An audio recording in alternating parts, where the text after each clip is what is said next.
जो लोग अपना नया बिजनेस शुरू करना चाहते हैं या पुराने बिजनेस को आगे बढ़ाना चाहते हैं और इसके लिए उन्हें पैसों की आवश्यकता है, तो वित्त मंत्री निर्मला सीतारमण ने उनके लिए इस बजट में बड़ा ऐलान किया है।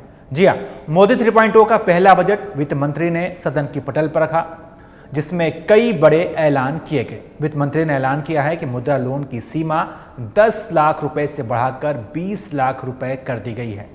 इससे पहले आप अपना नया व्यवसाय शुरू करने के लिए अगर मुद्रा योजना के तहत लोन लेते थे तो आपको 50,000 रुपए से लेकर 10 लाख रुपए तक का लोन मिलता था, लेकिन अब 50,000 रुपए से लेकर 20 लाख रुपए तक का लोन आप ले सकते हैं और अपना नया व्यवसाय शुरू कर सकते हैं।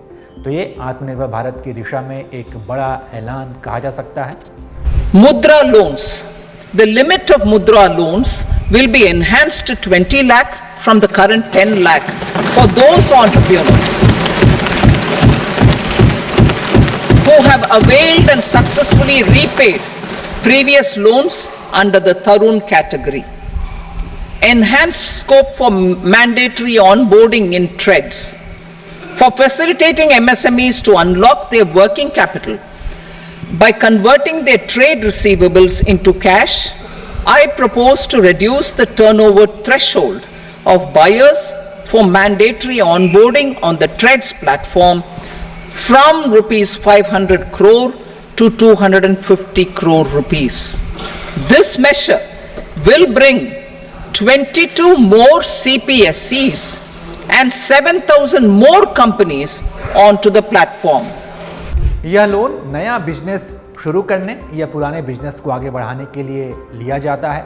किसी भी बैंक या NBFC कंपनी में जाकर इस लोन के लिए आप अप्लाई कर सकते हैं। इस लोन की खास बात यह है कि ये सस्ती दर पर उपलब्ध कराई जाती है। अगर आप समय से ब्याज देते हैं तो आपका ब्याज दर भी माफ कर दिया जाता है। तो अब मुद्रा लोन के तहत लोन लेने की लिमिट 20 लाख रुपए कर दी गई है, लेकिन ध्यान रहे इसका फायदा उठाने के लिए एक शर्त है। वो शर्त क्या है ये भी जान ले। वित्त मंत्री ने कहा है कि जिन्होंने अपना पुराना बकाया लोन चुका दिया है उन्हें अब दोगुना लोन उपलब्ध कराया जाएगा, यानी जिनके ऊपर पहले से लोन जारी है और उन्हें इसका लाभ तभी मिलेगा जब वो अपना पुराना बकाया चुका देंगे।